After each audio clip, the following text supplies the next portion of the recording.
एक बात तो हमको मालूम है कि एप्पल के प्रोडक्ट बहुत ही ज़्यादा एक्सपेंसिव होते हैं, लेकिन इतने ज़्यादा एक्सपेंसिव ये अब आपको मालूम चलेगा, क्योंकि वर्ल्ड वाइड डेवलपर कॉन्फ्रेंस में यानी कि WWDC 2019 में एप्पल ने अपना प्रो डिस्प्ले XDR लॉन्च किया है।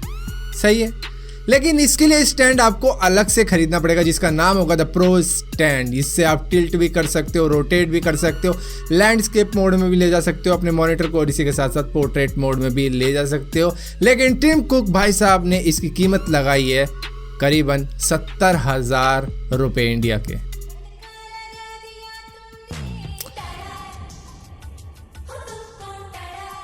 फिलहाल के लिए welcome to amazing random fact. मेरा नाम है भारत शर्मा, आप देख रहे हो देखो इसको। आशा करता हूँ आज का दिन आपको बहुत अच्छा बीत रहा होगा।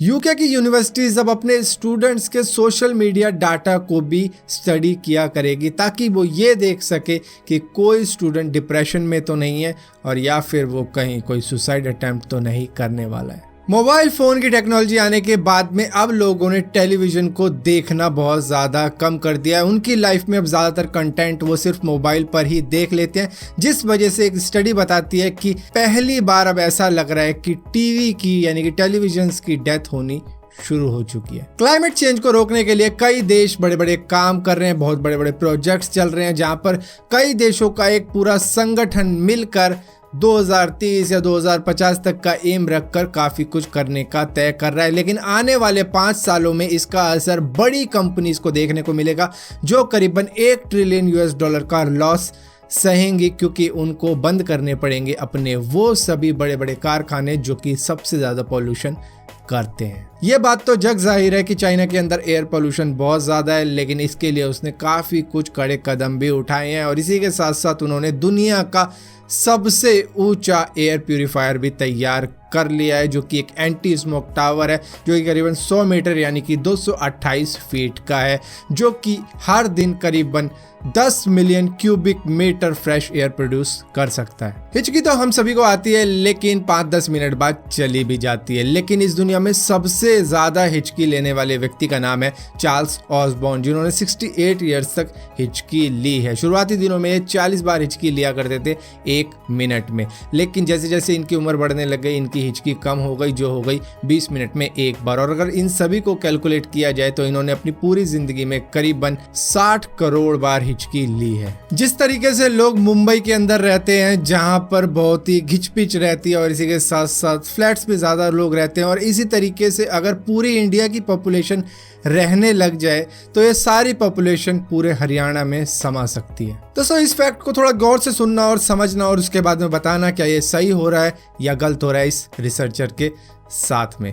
कुछ टाइम पहले मैंने आपको बताया था कि जेनेटिक्स में बदलाव लाने का कुछ एक एक्सपेरिमेंट चल रहा था जानवरों के ऊपर, जिसको अब इंसानों पर अप्लाई किया गया, जहां पर यह कहा जा रहा था कि इनकी इम्यूनिटी इतनी स्ट्रांग हो जाएगी उनके जेनेटिक्स में बदलाव लाने के बाद में कि वो HIV से भी इम्यून हो जाएंगे, मतलब कि उनको कभी भी HIV नहीं होगा। यहाँ पे इस साइंटिस्ट का नाम था ही जियान कुई, जिन्होंने 2 ट्विन लड़कियों पे एक्सपेरिमेंट किया और उनके DNA में बदलाव लाए, जिससे कि उनका जेनेटिक्स थोड़ा सा मॉडिफाई कर दिया गया, ये समझ के कि इनकी इम्यूनिटी और भी ज़्यादा स्ट्रांग हो जाएगी। लेकिन अब ये कहा जा रहा है कि ये लड़कियां बहुत ही जल्द मर जाएंगी, क्योंकि इस तरीके की कुछ सिचुएशन हुई है। अब यहाँ पे इस साइंटिस्ट को अरेस्ट कर लिया गया, और यहाँ पर क्योंकि चाइना का कानून बहुत ज़्यादा सख्त है, तो यहाँ पर इसको डेथ पेनल्टी भी हो सकती है। ये एक एक्सपेरिमेंट कर रहा था, जहाँ पे इसने एक्सपेरिमेंट तो इस वजह से किया था कि क्या पता ये इन लड़कियों की इम्यूनिटी और भी ज़्यादा स्ट्रॉन्ग कर देगा, लेकिन वो तो नहीं हुआ,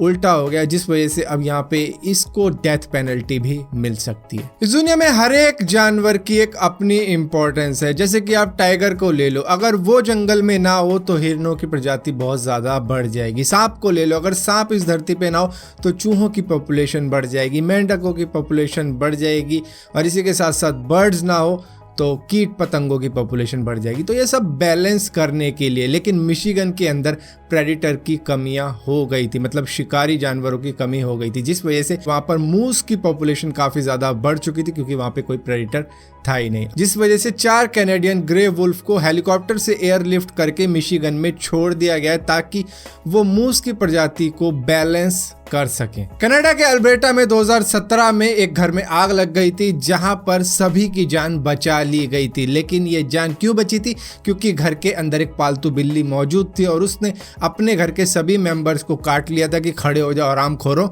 आग लग गई है। सो फिलहाल के लिए अमेजिंग रैंडम फैक्ट्स की इस वीडियो में इतना ही था। अगर वीडियो आपको पसंद आती हो तो इस वीडियो को लाइक जरूर करना, शेयर जरूर करना और इसी के साथ साथ इस टाइप की और भी वीडियो देखने के लिए इस चैनल को सब्सक्राइब जरूर करना और सब्सक्राइब किया तो बेल का आइकॉन जरूर दबाना, वरना आपको मालूम भी नहीं चलेगा कि मैंने कोई वीडियो डाली भी है।